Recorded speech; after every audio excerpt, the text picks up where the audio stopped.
Hello students, how are you all. So बच्चों, हम लोग स्टार्ट कर रहे हैं on board chemistry, that is for class 10 science.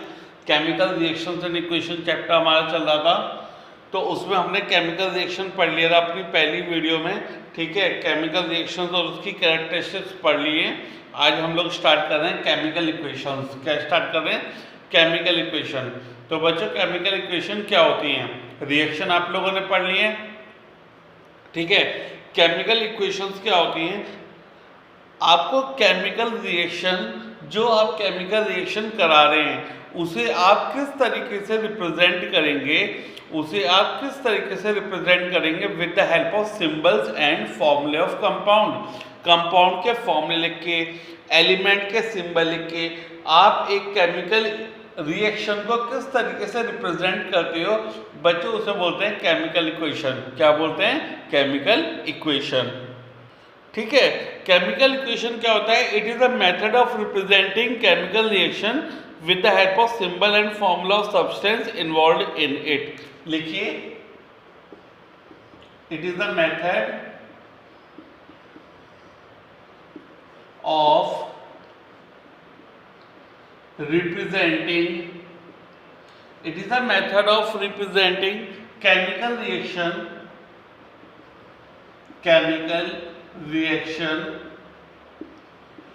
with the help of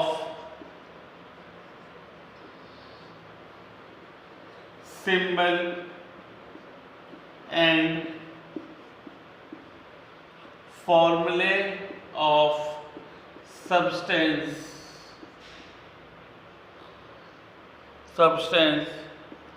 involved in it,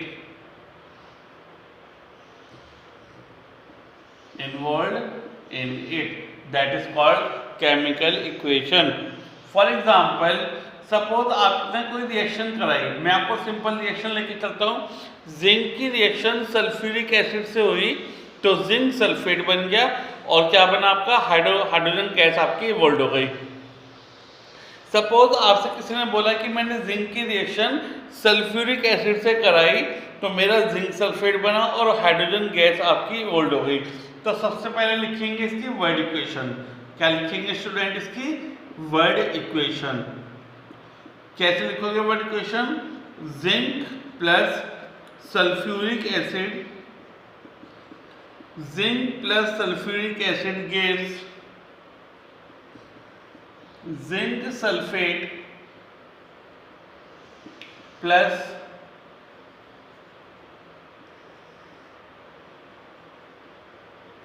hydrogen gas.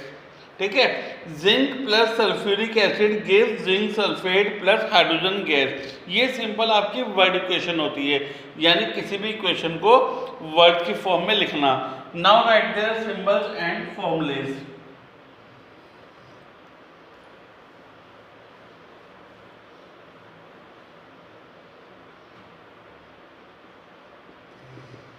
Second step क्या है?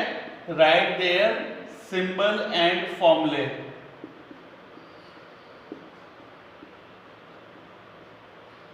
Now write down the symbol and formulae. Zinc का symbol Zn plus sulphuric acid H2SO4। Now zinc sulphate ZnSO4। Now hydrogen plus H2। Now that is the equation and the representation of reaction. Right? Now, what did you write? Now, this is called reactant and this is called products. Right बच्चों, कर पाएंगे सभी लोग?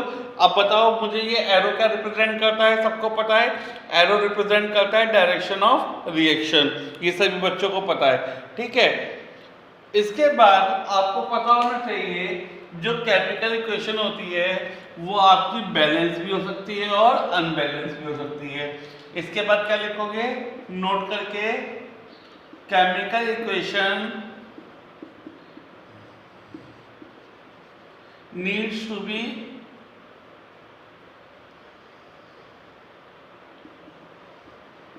balanced and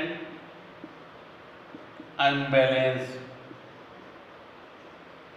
chemical equation दो type की हो सकती है आपकी, या तो बैलेंस होंगी या अनबैलेंस होंगी। केमिकल इक्वेशन या तो बैलेंस होंगी या अनबैलेंस होंगी।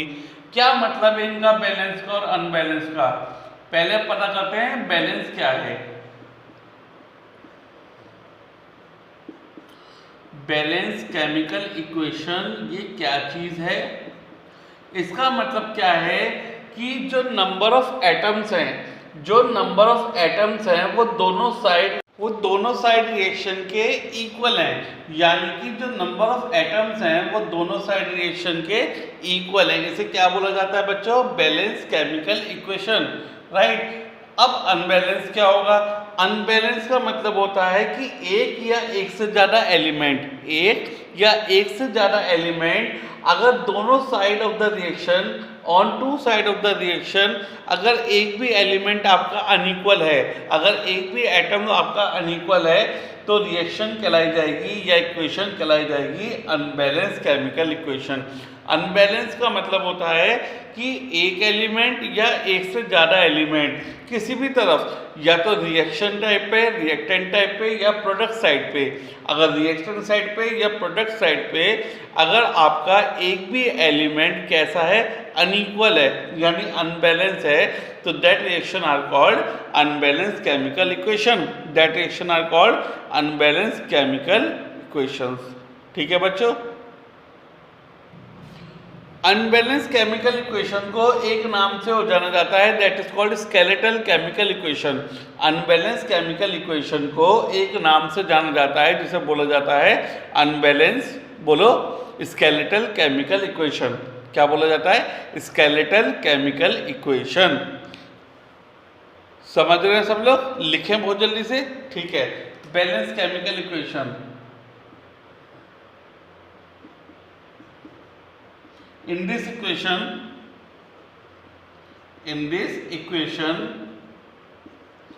the number of atom of each element on both side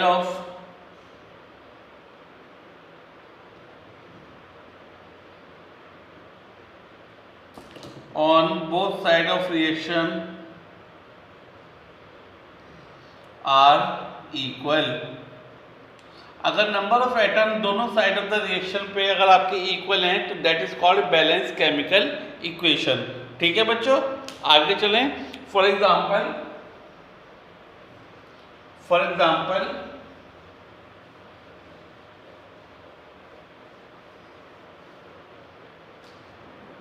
वही जो आपने पीछे लिखा था Zn plus H2SO4 guess ZnSO4 plus H2। ठीक है, ये सिंपल एग्जांपल लेके चलें,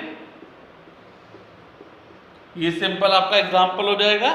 ठीक है, Zn plus H2SO4 gives ZnSO4 plus H2।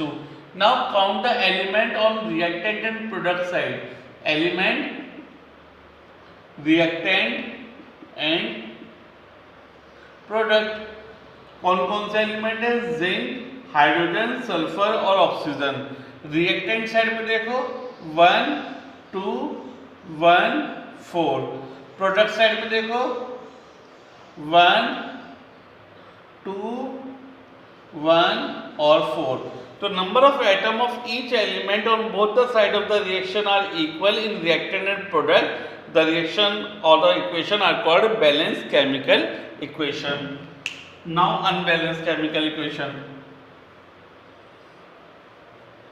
इसी में चेंज कर दूं।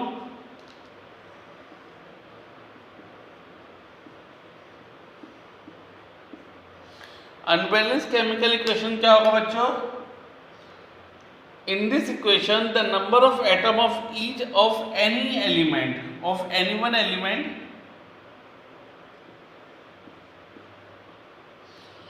in this equation the number of atom of any one element on any side of the reaction are unequal।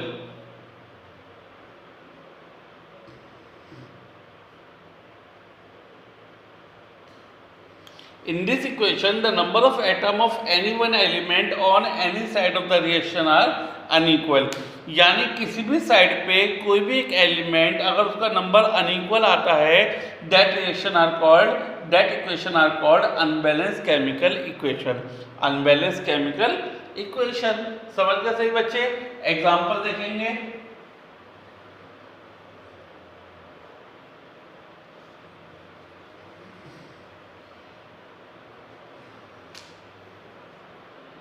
For example, H2 plus O2 gives H2O. Hydrogen की reaction oxygen से कराई तो क्या बन गया आपका? वाटर. हाइड्रोजन की reaction oxygen से कराई तो क्या बन गया आपका? Water.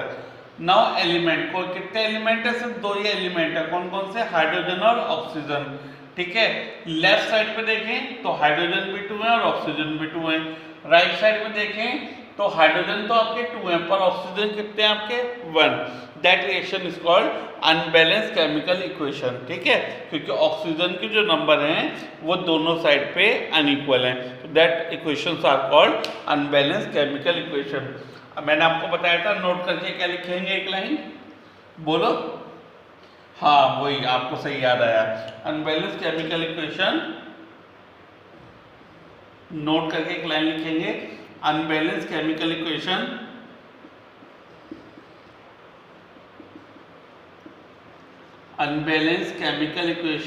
are also called skeletal chemical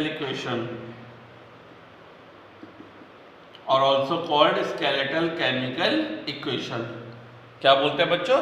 skeletal chemical equation. ठीक. नोट 2 करके एक चीज और लिखो, बहुत इंपॉर्टेंट है आप लोगों के लिए.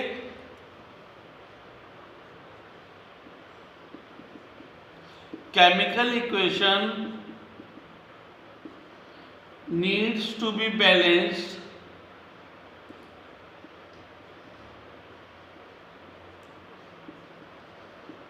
To satisfy law of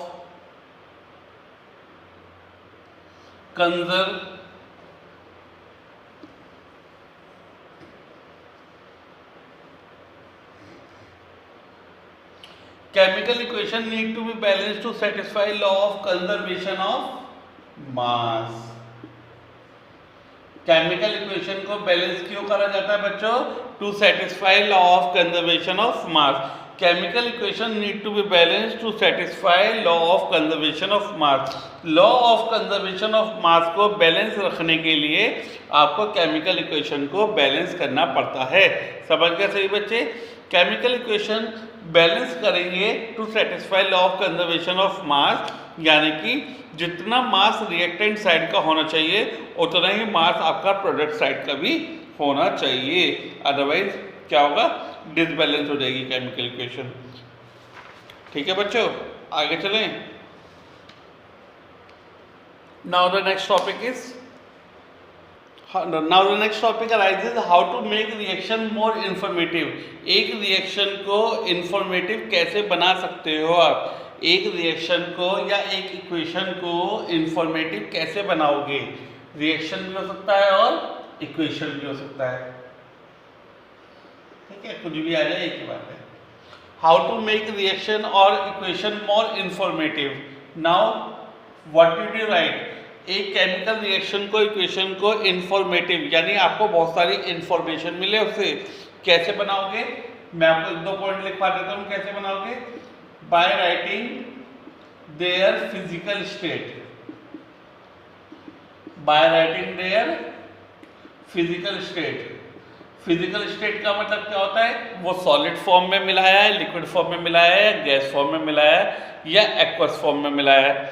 second, by indicating heat changes. By indicating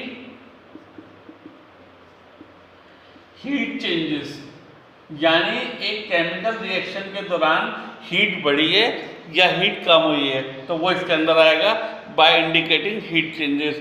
third, by writing the conditions. By writing the conditions by writing the conditions. ठीक है, आपको कंडीशन भी लिखनी पड़ेगी कि आपने कोई प्रेशर तो नहीं दिया बाहर से, टेम्परेचर तो अप्लाई नहीं करा, राइट, कोई कैटलिस्ट तो अप्लाई नहीं करा।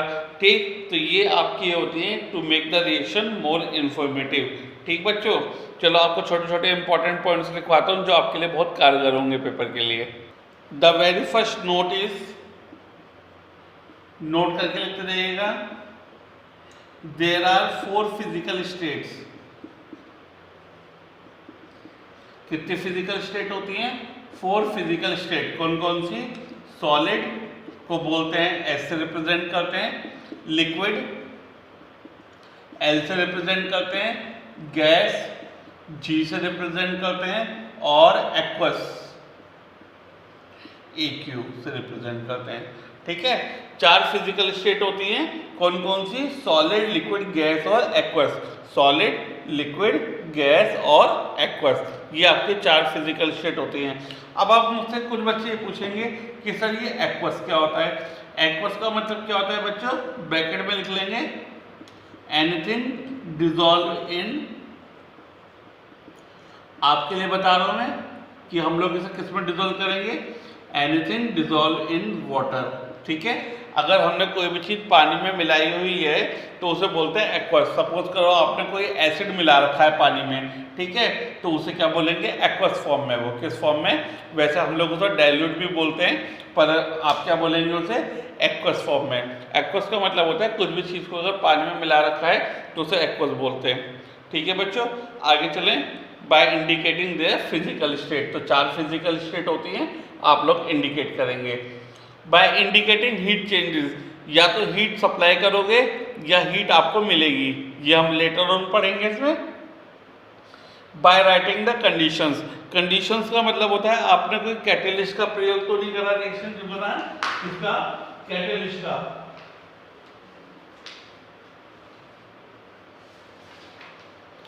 कैटेलिस्ट क्या काम करता है? रिएक्शन की स्पीड को बढ़ा देता है। क्या करता है? रिएक्शन की स्पीड को बढ़ा देता है, उसे बोलते हैं कैटेलिस्ट। ठीक है, now writing the example.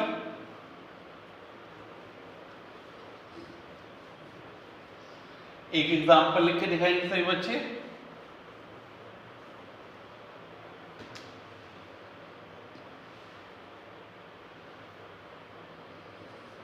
To KClO3 MnO2 gives 2 KCl plus 3O2। ये आपकी बच्चों एक रिएक्शन है। एग्जाम्पल के तौर पे आप एग्जाम्पल दिखाएंगे।